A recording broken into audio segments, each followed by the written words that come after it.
down the field more. If he has time, fires one at the target. Inside the 15 of the Panthers.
Yo, what up, everybody? Thanks for joining me in another episode of Drop the Mic on the Fins Tailgate. CT, Ali, Lucky You, thanks for being here. Lucky You and Ali, if you'll leave a comment at the end of the video, if y'all are interested, we're gonna be making some mods. So we have you two in mind. So if y'all want to leave a comment, make sure, and that way Chris can take care of it at the end. But as always, thanks for being here, guys. We'll go ahead and plug all the shows. Remember, on Tuesdays, we have Tonk 7 with TMI Tuesdays at 9. Directly after that, you'll have Open Mic with Mike on the Mic. And then on Saturdays, which is tonight, you get another Drop the Mic with Mike on the Mic. You can catch color commentary. Oh, we do have the color commentary coming in on Thursdays at 10. We will be bringing back cash and tickets. That's just later on once football season comes back around. You can always catch the Fins Tailgate. It is the tailgate party that never stops. Remember, if you want to donate to the show, the Cash App and Venmo, that's the best way to get it done. We're going to do some broadcasts live from the games. If the Miami Heat end up coming to Texas for finals for any reason, we're going to end up trying to get a broadcast going from that game. We got a lot of connects in Dallas for that. So, guys, we love y'all. Y'all love us, and it's great. And we're so happy to be here for y'all. We're so happy that y'all keep coming back and watching everything. Remember to like, subscribe, share, plug our show. I think last I checked, we're like 28 away from 700. We were just at 600 a couple days ago. Y'all saw we've got Alex Dono on. We've got Dudley Durong on. We're getting some really cool guests that are going to be coming along with us. And as always, remember, we have partnered with fanatics.com. It is the ultimate sports apparel and fan gear store. You can get t-shirts, jerseys, hoodies, hats, whatever you want, collectibles, merchandise for fans of the NBA, NHL, NCAA, NFL, NASCAR, soccer, golf, all of it. It's the best place to go. And I'll be doing my shopping there. There's a link in the description below the video. Make sure you check it out. Guys, if you haven't noticed, I did get a new camera. I'm kind of obsessed with it. It looks really cool. It's not my camera just for podcasting, but it's a new phone that I got, and the camera's awesome. So pretty excited about it. Guys, tonight's going to be a little bit different. I am going to give you a little bit of Dolphins talk, but I'm switching over, guys. I'm going more NBA this show. I'm going to be talking a little bit about what's going on in the NBA, what I took from the All-Star game, and then I'm going to talk about the Miami Heat, their path to the finals, to the playoffs. I'm going to run down every game they have left, give you some of the stats that stood out to me. And before I start, for those of you who don't know, I'm not a Miami Heat fan. I am a Dallas Mavericks fan. So I get to look at the Heat with an unbiased point of view and really break it down and see. I mean, you get a really balanced opinion from me when talking about your Heat. I ain't got nothing against the Heat. I did after 06, but we got our revenge, so I'm good to go. You know, the Heat are cool. I like them. I love Spoelstra. I think he's an underrated coach. I think he's one of the best. But and then at the end, depending on what time it is and if my wife's here or not, we might get started I might bring some guests on. We might drop the link at the end, but we're going to get this thing started. And last time I came on, Drop the Mic, I think we were a week before a lot of the final coaching hires got done for Miami. But guys, what I'm seeing right now is Miami fans,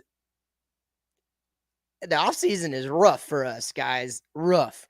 Because there ain't much to talk about except that one person that's a hot name. And if you bring up any other names that might come in that could be better than that one person that brings up a lot of arguments, and that TT, it's interesting because all I see is Tua hype videos. I saw the race they had today where the Miami players, some of them rode the bikes. That was really cool.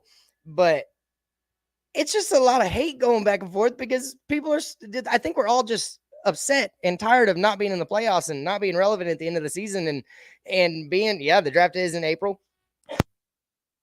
But it's going to be interesting to CT says he's on the wrong side of basketball. I'm guessing he's talking about Spoelstra, but we'll see. What up for life?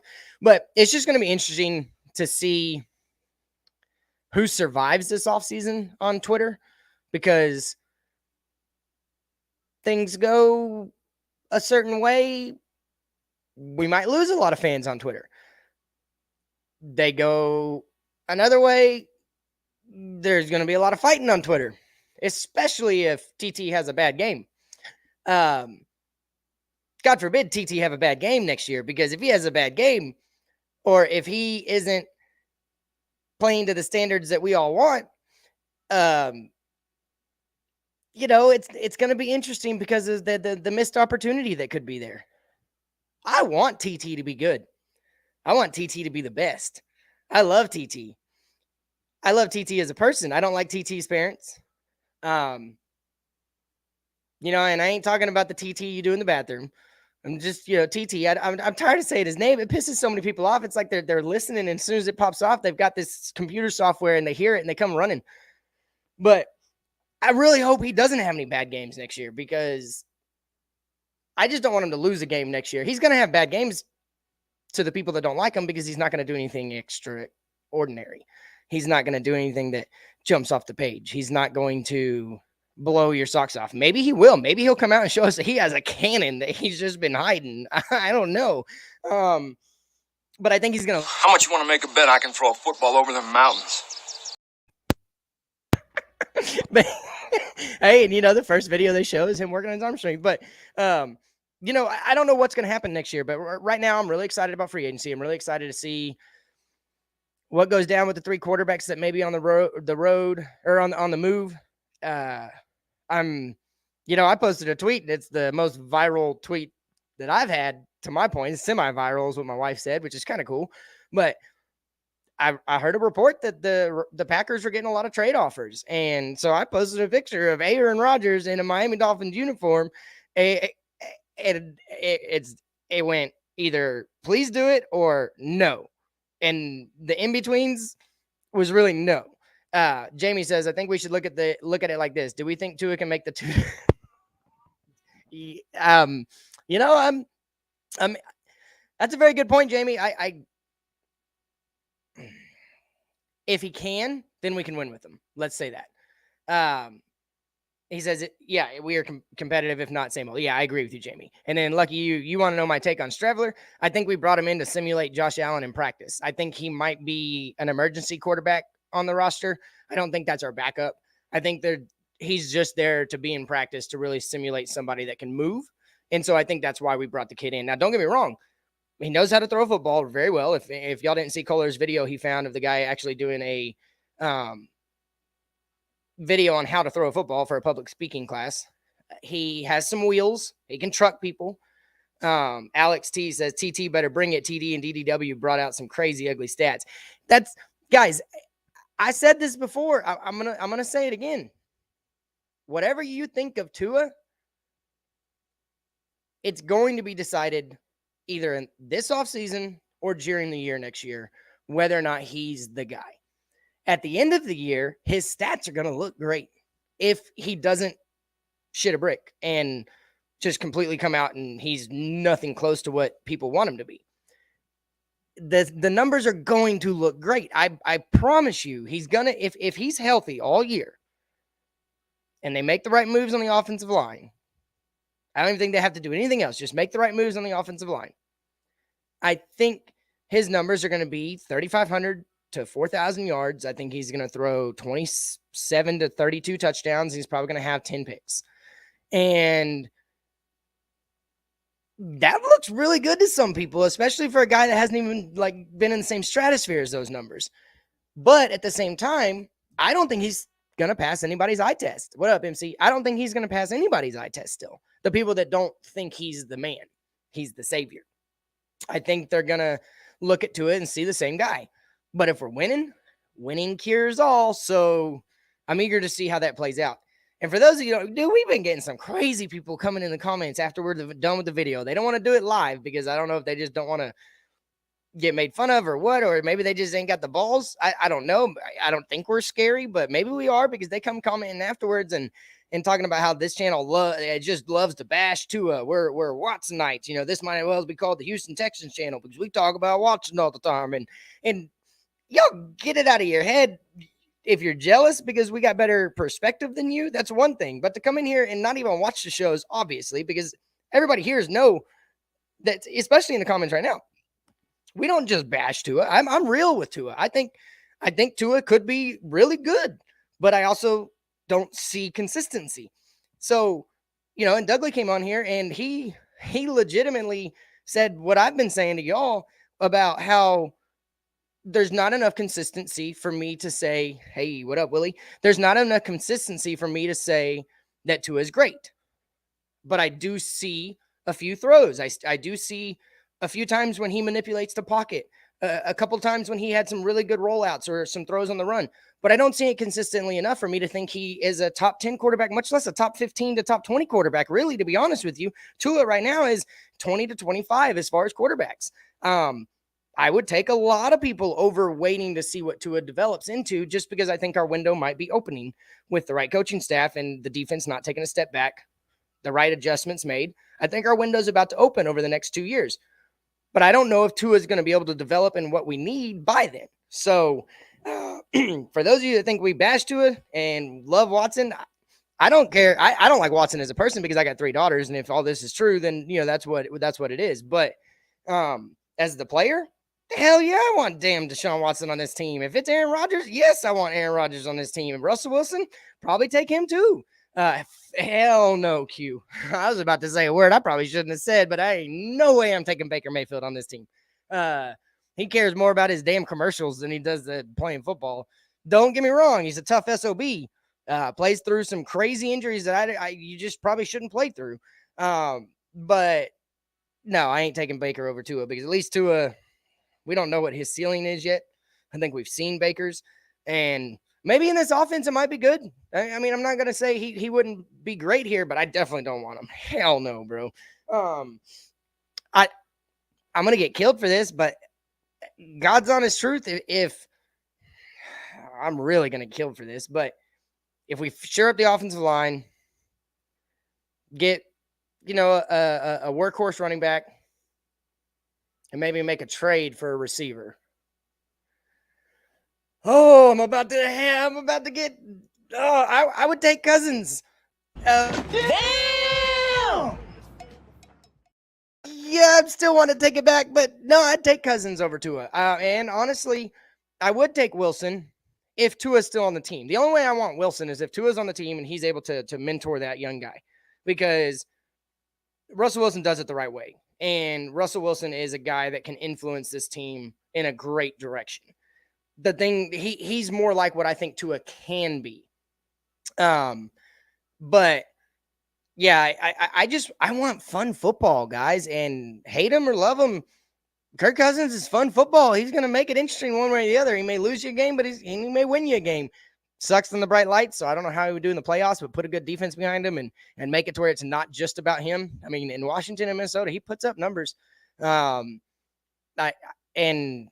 if numbers are the argument that all these people that love Tua want to use, well, then you can't argue against Kirk Cousins because the numbers speak volumes. So, you know, we're starting to realize that these people that absolutely love Tua and can't see a future for Miami without him, they're running out of arguments. It's the same thing over and over and over again. I'm really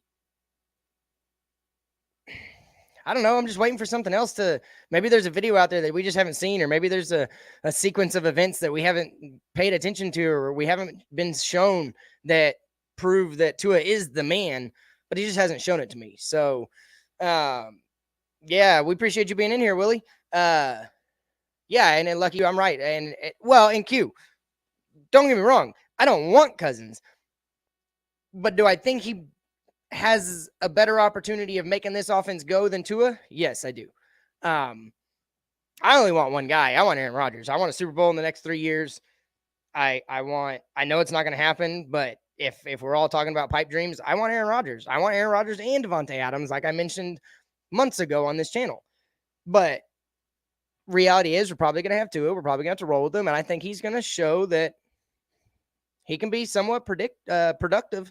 Is it the type of production that's going to prove all the naysayers wrong? No. Well, Q, I don't. That's fair, but I will say this: Kirk Cousins he's been productive with weaker teams, and weaker defenses for sure. But it is what it is. It's gonna be interesting. Appreciate you, Willie. I got a different vest for you most days. Pulled this one out for it today, but you know, the Miami Dolphins right now, until free agency starts, until they make their first big splash, or until the trade happens, it's gonna be interesting to figure out how much more defending people are gonna have to do for Tua, especially if some things fall the right way or the wrong way to some people. And dude, I just want Tua people that love him to realize that there's a reality out there that he's not our quarterback anymore. And if you can't accept that that's a real possibility, then you're not a Miami Dolphins fan because you're opposed to them bettering the team. I feel that we should be excited if the team that we love goes out and tries it, to like puts everything in the bucket, like literally everything. Go get a franchise proven QB or a franchise proven wide receiver. You know, if Miami has the opportunity to better this team and they don't do it, then you should be upset. If you're happy that they didn't do it because you're a Tua lover, well, then you're blind to the fact that if Tua sucks in 2022, because there's a real possibility that happens too, and if he sucks this next season, we're going to be rebuilding in 23 again with yet another rookie quarterback. The only good thing is we should have a respectable team on the field by then. Not a good team, but a respectable team. You know, right now, I think the Jets and the Dolphins are going to be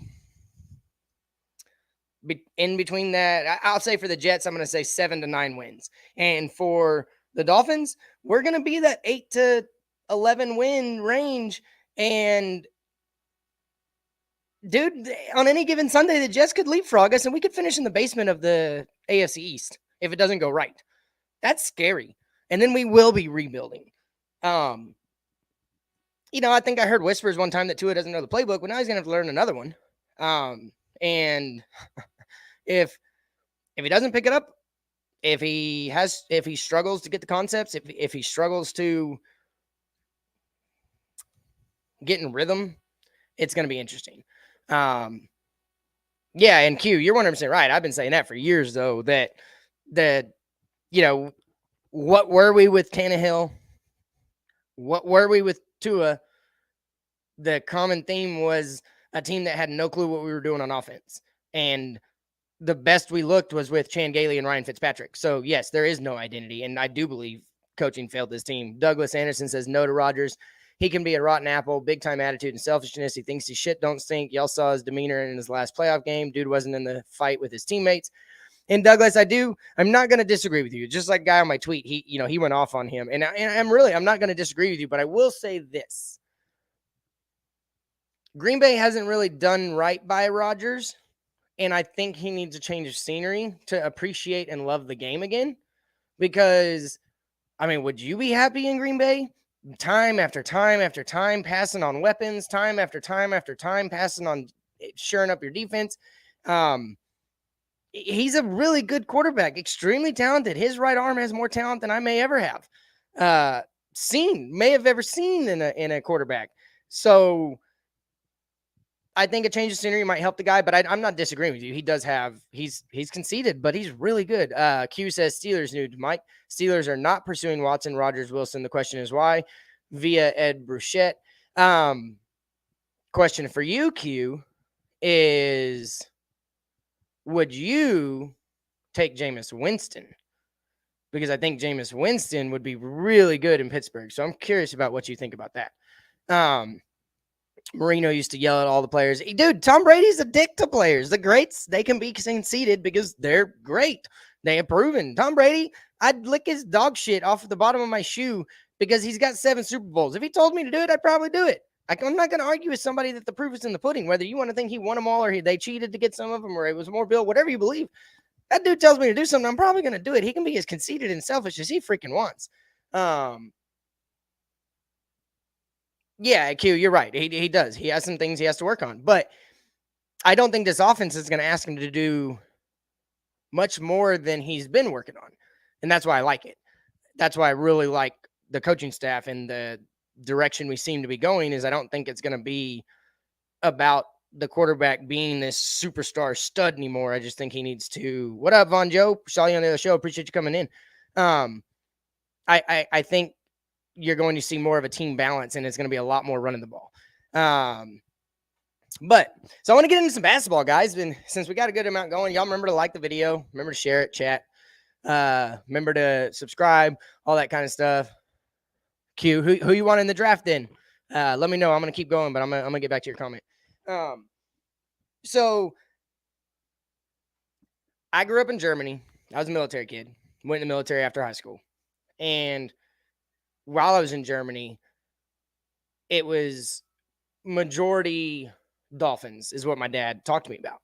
Now, I didn't talk girls. I didn't talk cars. I didn't talk music. Hell, I never even had the birds and the bees conversation with my dad.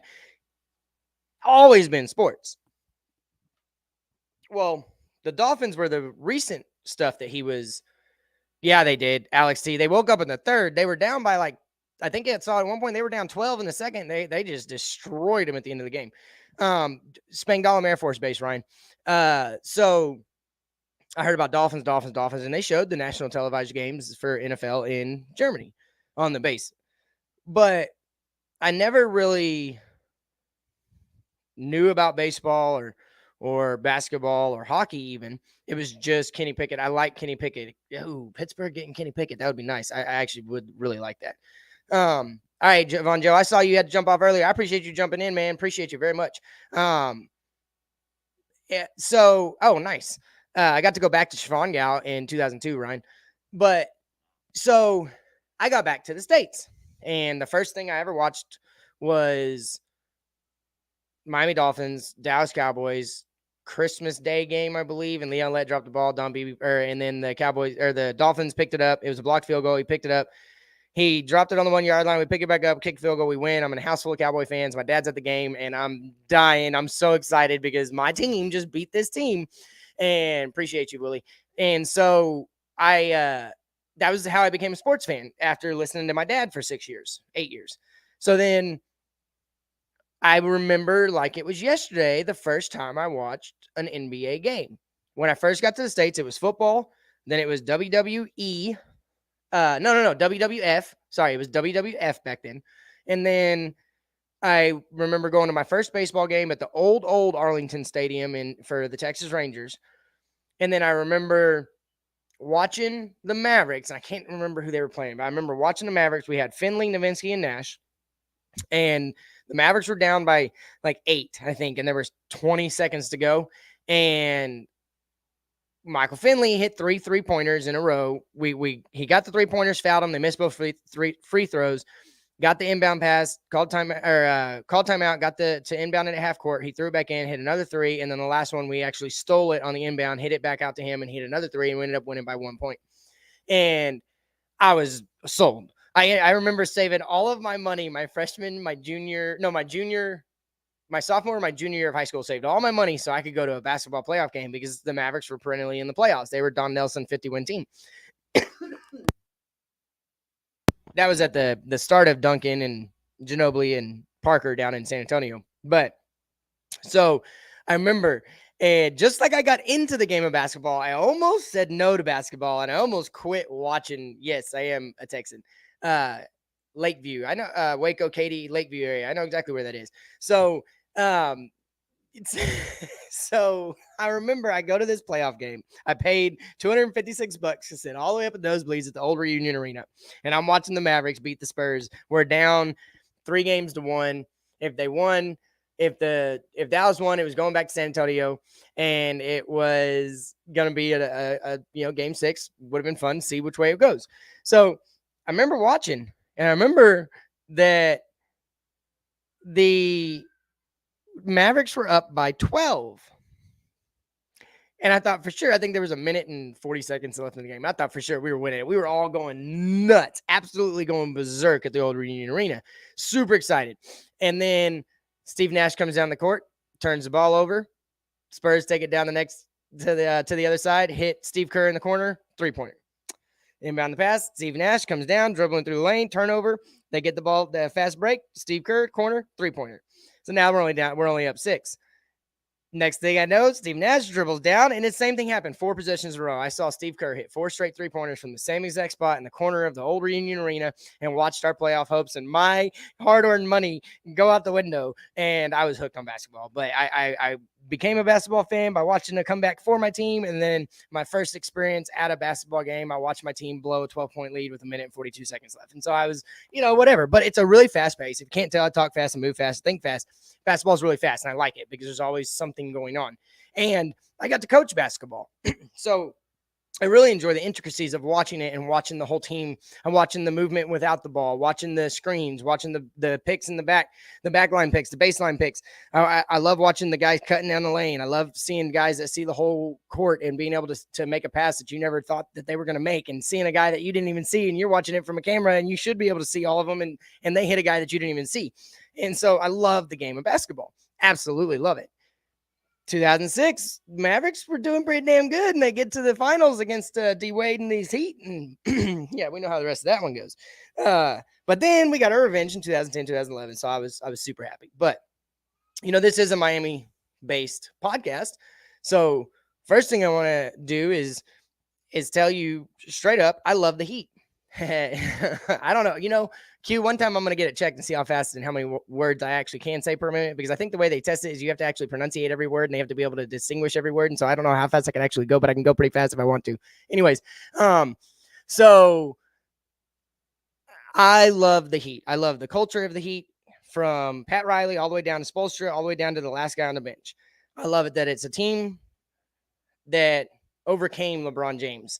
And when I say overcame, yes, I love baseball, Squid Games. I think I saw that you were going to a baseball game.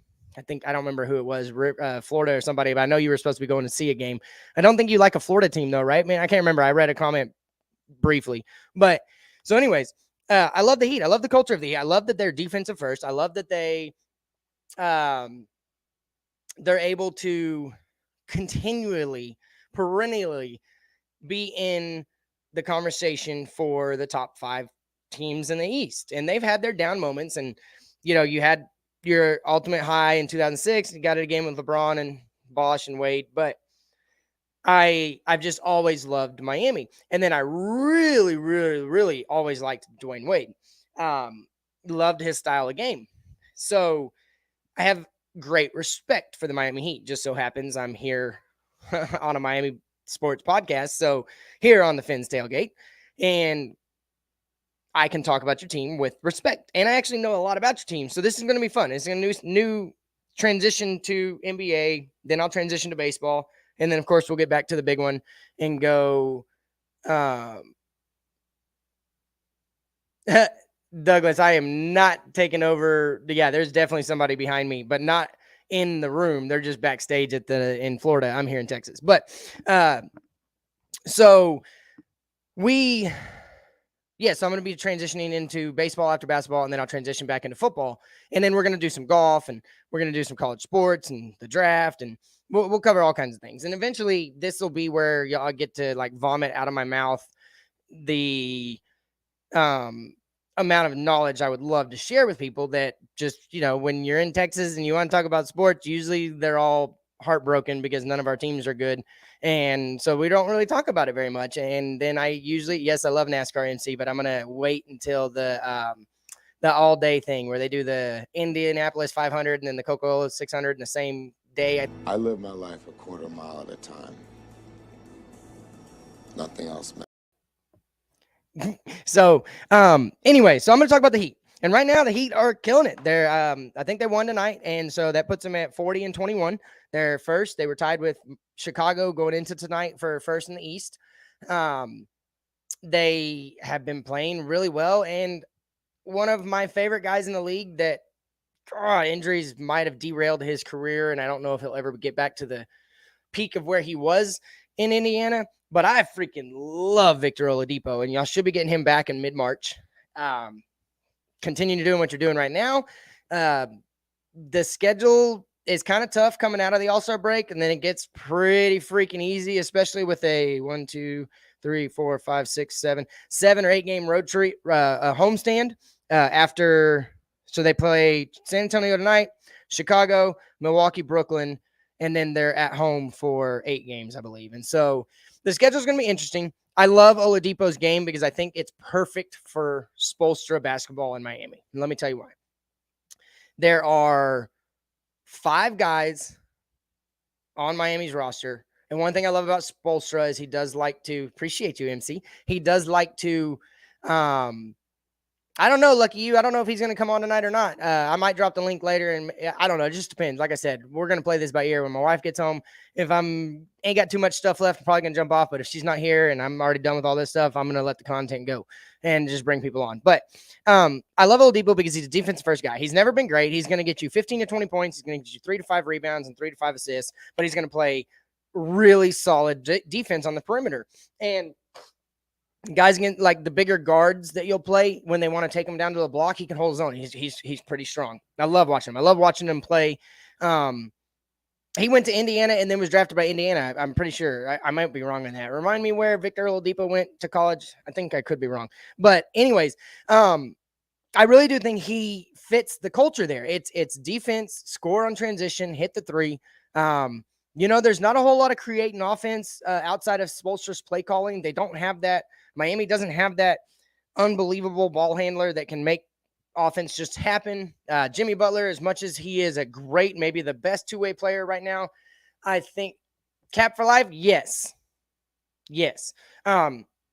But I do think that Jimmy Butler is able to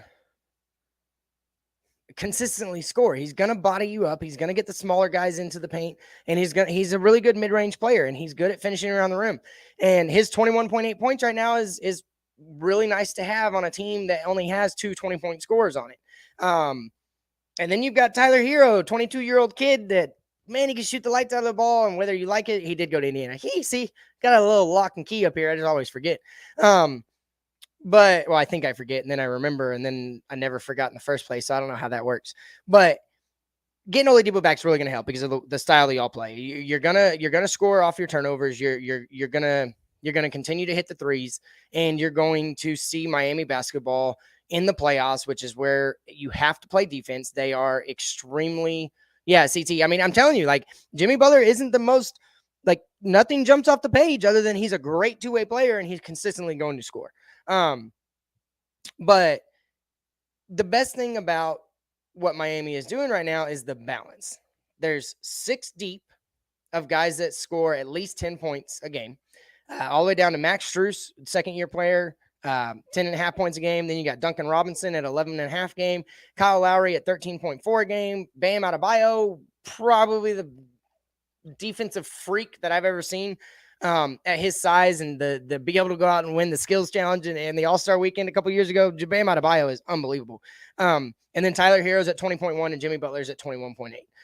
The scoring comes in waves with Miami, and usually they're getting really good production off the bench with the Morris brother.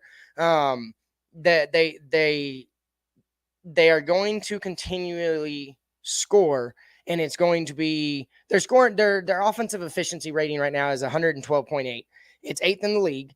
And it's a team that's just not going to go away. They're going to continue to score that much. They're not going to have lulls. And then every now and then you're going to get hot from the three and they're going to put up 125 to 130 points. But they're typically going to get to about 100 and 108 to 115 consistently in the playoffs. And they're probably going to give up about 108 to 112. And so if the balance is there, it's going to be really fun. And yeah, Alex, Hero is literally balling this year.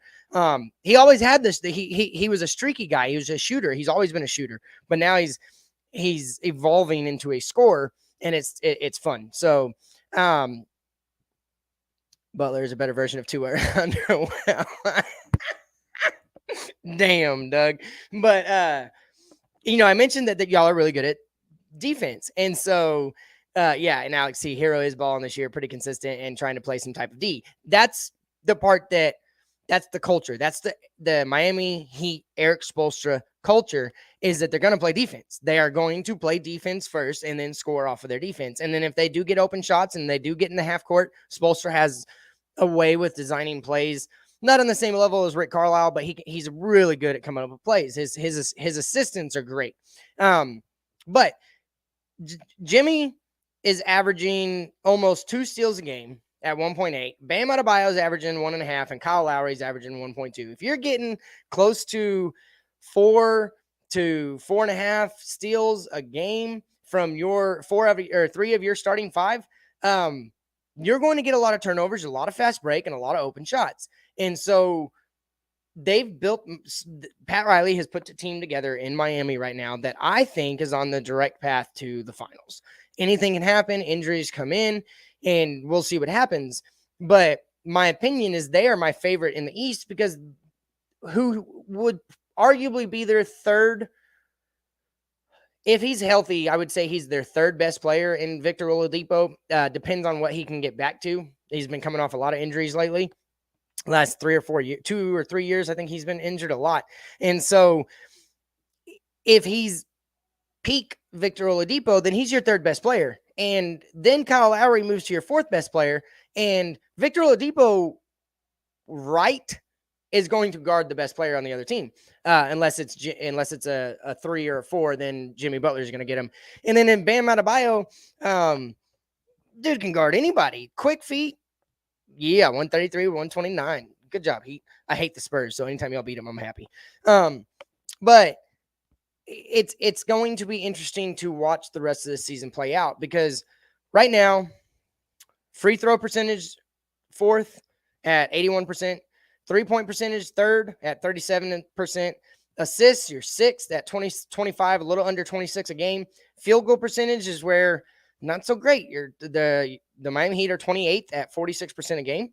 And then the steals, though, 13th in the league with 7.6 a game. So it's a balanced attack, and they're really good at hitting free throws, which in the playoffs, you definitely got to hit about 80 to 85% of your free throws to be considered a contender. 3-point percentage, they're still shooting the lights out with Duncan Robinson, Tyler Hero hitting the threes. Then you get your random guys that are going to come in and hit a couple threes. But Victor Oladipo is probably good for 2 to 3 threes a game too. So the threes are going to be there, and I don't think that's going away. But the assists is the part I like, especially because when it comes to playoff basketball, you want ball movement.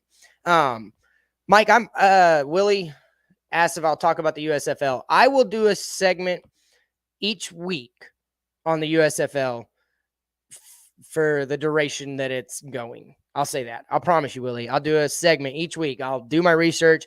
I'll look into it. I'll watch a few games and see how they're going. I'll look at the entire roster all the way down the league, all the coaches, and I will make sure I do a USFL, and it won't be a crap show. I'll do a good one. But the part that I really like about them is the assists, because at 25, 26 a game, you're consistently getting the ball movement, and you're getting open shots, or you're getting people cutting to the basket. You're getting people doing the baseline from sideline to sideline and getting that open shot or that wraparound, whatever it may be. You're hitting the open 3 in the corner. PJ Tucker loves shooting threes from the corner. So it's going to be interesting. I haven't even mentioned PJ Tucker. He is a Longhorn, hook 'em horns, and his defense is great unless people get in his head. And then he's really, really good at hitting those corner threes. I think he's one of the best at the corner 3. I could be wrong. Yeah, I hear you, Willie, and I'm just a sports guy, bro. But I am gonna do a lot of football, and so the people that don't like basketball, you can just come and see me, and then I'll make it fun for you, and then I'll make sure I fit in some football talk all the time. Gridiron's great. Pittsburgh Maulers, I'll look at that's gonna be your team, huh? Um, so, but the offensive rating 112.8, and that's what's projected with the optimal lineup on the field on the court. What you're projected to get to in the total game is 112.8. It's not what y'all are scoring per game, but it's your offensive efficiency. Defensive rating is 108. That's 6. And the offensive rating is 8th. So like it's like I keep saying, it's extremely balanced. It's gonna be cool. But appreciate that. But turnovers forced is where the playoffs, that was really matter. And this is where I was actually blown away is that Miami Heat are 3rd in 14 turnovers a game. That's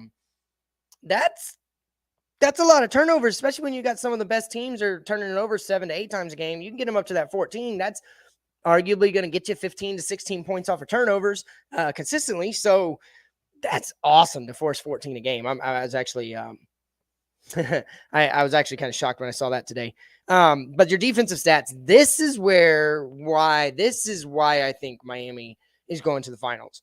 They're 5th in field goal percentage allowed at 44, and they're 11th in three-point percentage allowed at 34.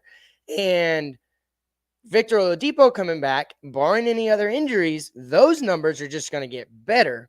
And if those numbers get better, well, then, I mean, if you're top 3 in field goal percentage allowed and you're top 7 in 3-point percentage allowed, it's going to be hard to get beat. You're going to be a guy that holds teams to pretty close to 100 to 102 points a game.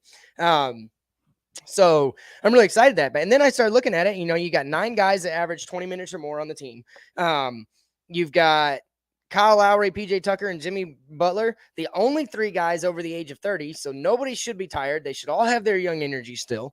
There's something really special going on in Miami, and I think it could turn into quite a few championships over the next 7 to 8 years. Yeah, I do too, Willie. I'd be a Miami USFL fan in a heartbeat. But so before I move on from the Heat, I do want to run down the rest of the year schedule after tonight. So now that San Antonio's on the books, they are 40-21. Your next game is at home against Chicago. I think because it's in Miami, I have that down as a win. I think Chicago fully healthy does pose a problem.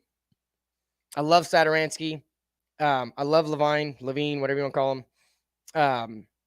I really like Chicago. And they have a shooter. Dang, man, I was going to pull his name out the back of my head, but they have a shooter. He's got a bunch of hair. He used to light it up in college. So it was really fun to watch him go there and actually do well. But so I got a win against Chicago. So that puts you at 41-21. Then you go to Milwaukee. I actually think that's a loss.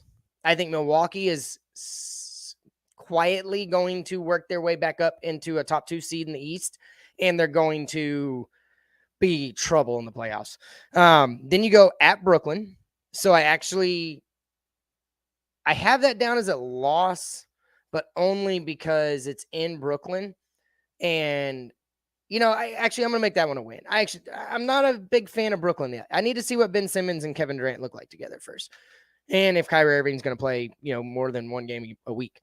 So for those of you who don't know, Kyrie Irving won't get vaccinated, so he can only play in certain cities. It's kind of crazy. So I've got Chicago win, Milwaukee a loss, a win against Brooklyn.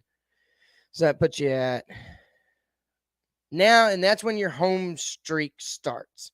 You're at home against Philly. And I don't know if you watched. I'm not a Heat fan, Mr. Godavilla. Oh, you know what? Pause. Before I do the rest of this, I got a soapbox. Thanks for reminding me. So I've got something that I just grinds my gears and irritates me to no end. And it's when a so-called fan of any team in basketball or in football. So hypothetically, you've got somebody who considers themselves a Texas Rangers fan. Actually, we'll go Miami. They consider themselves a Miami Marlins fan. And they rave and they brag about being a Miami Marlins fan. But then Miami gets kicked out of the playoffs, or they're terrible, like they have been for a while. I love the Heat culture, Mr. Godavilla. But let me explain this. And I'll tell you why I will never say that I love another team. I'm not a fan of any other team except my teams. But so you're a Miami Marlins fan, your team's out of it. Now all of a sudden, because the playoffs are on, oh, I'm a Dodgers fan. But didn't you just like your whole life you've been a Miami Marlins fan, and now you're going to claim you're a Dodgers fan?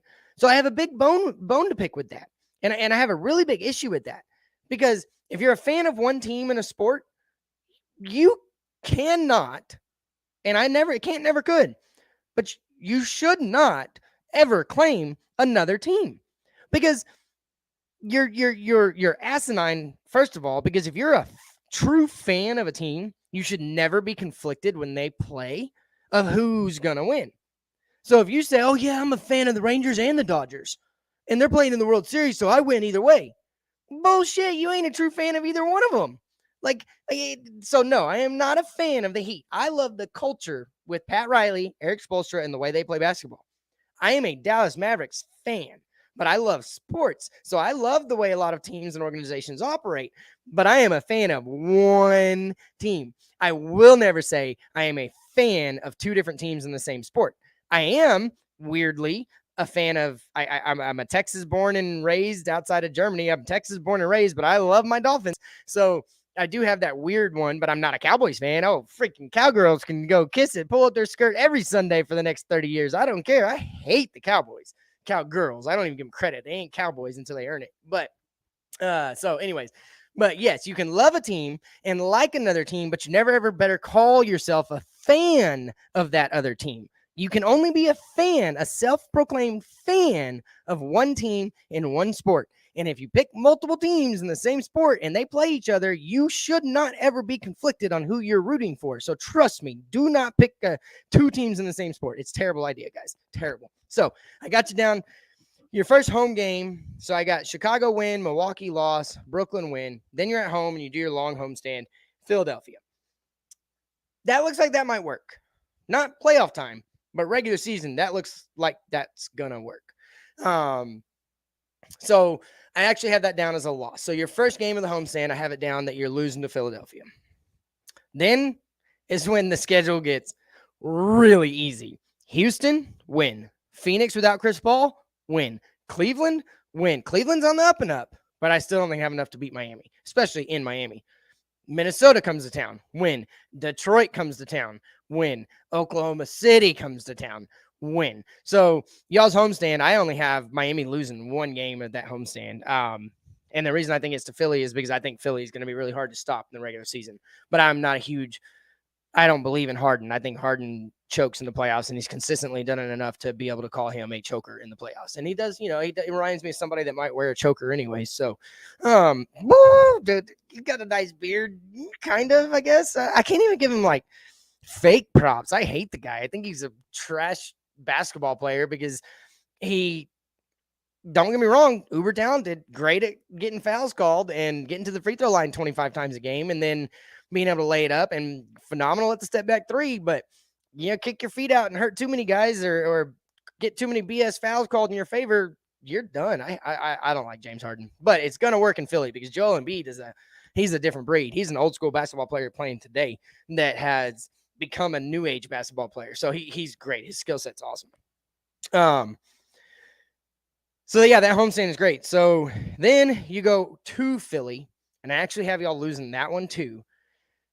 Golden State at home. If Oladipo's playing by then and they're clicking, I think you could win. But as the way it's going right now, I think Golden State takes that one. So then I've got you losing the two games right out of the homestand. Then I have beaten New York. It's in Miami. I know New York somewhat plays y'all tough, but it's in Miami. Y'all just beat them by 15, so I don't think you have to worry about that one. At home against Brooklyn, I actually have y'all winning that one. At home against Sacramento, that's a win. And then it's at Boston. I'm not really worried about Boston getting in y'all's way at this point, so I do think y'all beat them even in the Garden. I mean, not the Garden, but whatever Boston is. I always forget. And then at Chicago, barring, I think at that point I'm seeing a lot of the teams are going to be getting healthier, especially with the load management that goes on in basketball. I think they're going to be getting healthier. And actually in Chicago, I have Miami losing that game. Toronto, it's at Toronto, but I think you'll overwhelm them. That'll be a win. Versus Charlotte, that's a win. Versus Atlanta, that's a win. And at Orlando, that's a win. So I do have y'all finishing the season on a 4-game win streak. And then so that brings your total to 1, 2, 3, 4, 5, 6, 7, 8, 9, 10, 11, 12, 13, 14, 15, 16. So that brings you to 16 wins and 5 losses over the last 21 games. And that would put y'all at 56 and 26. So 56 and 26, it'd be a hell of a win. I think that actually does keep y'all in first, but I do think Milwaukee's going to make a late push at the end of the season in the East to try and get that number 1 overall seed. But at this point, I think it's Miami's to lose. So I appreciate that, Willie.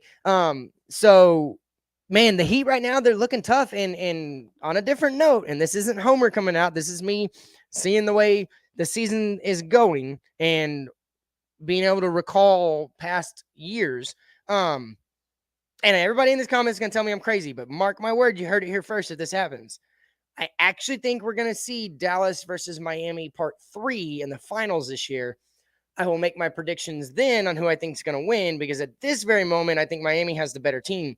But I do think that Luka Doncic and Dallas is built eerily similar to the year that Dirk won, when he was the only guy, and then a bunch of past their prime role players with Jason Kidd, Tyson Chandler, Caron Butler, Sean Marion, Jet Terry, Deshaun Stevenson. That team was a bunch of wily veterans.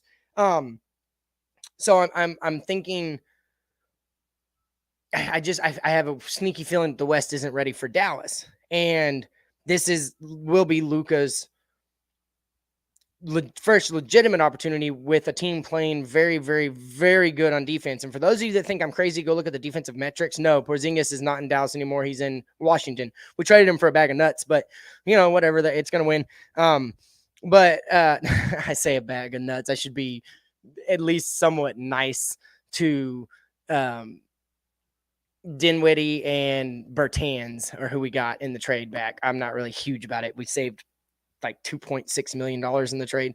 But if you go look at the defensive metrics, the Dallas Mavericks right now are, in my opinion, the second best defensive team to Miami. And for a while, they needed to jump Golden State. But since we traded Porzingis, this team's playing unbelievable defense. And what's really cool for me, and the reason I love Jimmy Butler, is because Luka has taken it on himself this year to play defense first. And when your star is getting down and dirty and playing defense, then the rest of the team loves to play. And so there's something brewing in Dallas, and easily could be Golden State. I don't think the Lakers are going to be good. I don't think the Clippers are going to be. I'm not trusting Utah. I'm not trusting Denver. Phoenix without Chris Paul, I don't think they're going to be very good. The West, I think, is as wide open as it's been in a long time. And because Dallas is playing defense again, I think they have as good a chance as anybody in the West of coming out. And I just don't see anybody taking Miami out. So I do think we're going to see Dallas and Miami part 3. And Alex T, I'm telling you right now, Dallas can beat Phoenix if Chris Paul is not fully healthy. He is our Achilles heel. That dude is the most frustrating player that my team's ever played against, because when he hasn't made a shot all game, but they need it, he's going to make that shot. And he's not there. They have to rely too much on Devin Booker, who gets in foul trouble a lot. And then they have to rely on DeAndre Ayton. Their role players, I just don't think they're, even the Bridges kid, I just don't think they're balanced enough on offense now without Chris Paul. And I think they're actually going to slide in the standings. And I don't know how it's going to look come playoff time, but right now I don't think Dallas would have to face Phoenix until possibly, yes, I think by playoff time, but he's still, and if he doesn't come back and get into a groove, I've seen CP3 not coming off an injury in the playoffs, and he doesn't look right. And I'm not saying they can't beat him, but I just think because they're going to slide in the regular season, I think Phoenix is going to end up, if they play Dallas, it'll be Western Conference Finals. And if that happens, maybe if Paul's playing good and they look good getting to the finals, maybe I won't take Dallas against Phoenix. But at this moment, if CP3 isn't full go come playoff time, I'm not really worried about Phoenix. The West, the one team I'm worried about is Golden State, because with Klay Thompson and Stephen Curry and Andrew Wiggins, that team is firing on all cylinders. But special things happen when Luka and Steph play each other, and I think that would be one of the most fun series I've seen in a long time, a Dallas Golden State playoff series. But at this point, I just don't see. Chicago, I don't think is a real threat in the East. Milwaukee, I think, is the biggest threat in the East. I don't know what Brooklyn's going to look like. I don't trust James Harden in the playoffs, so I'm not really worried about Philly. Cleveland can sneak in and maybe some magic can happen there. I'm not worried about the Knicks. I'm not worried about Boston for the first time in forever. I guess the wild card, if they get in, and I'd have to find the standings, but Toronto, because they're a team basketball, so at any point in time they can get on a run. But I don't know if anybody in the East really scares me as far as saying the Heat are coming out. I would be worried about Milwaukee, but let's see how that team gels going down the stretch and see what they look like in the playoffs. Can't say they can't do it anymore because they've done it recently. So I think this is about to be a really fun 20 some odd games to the rest of the NBA season. All-Star game was a joke like it always is. The only thing cool about the All-Star game is that they donate money at the end of each quarter to whatever team's charity that won the quarter. So that was pretty cool.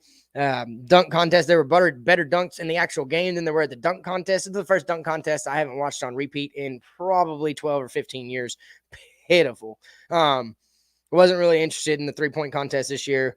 I don't know. Basketball just, for me, if it's the Mavericks, I'm in it. If it's not the Mavericks, I'm not really a huge NBA fan. If the Mavericks aren't in the playoffs, I usually don't watch. I will now, so I can bring you all the information on what my perspective and what I see.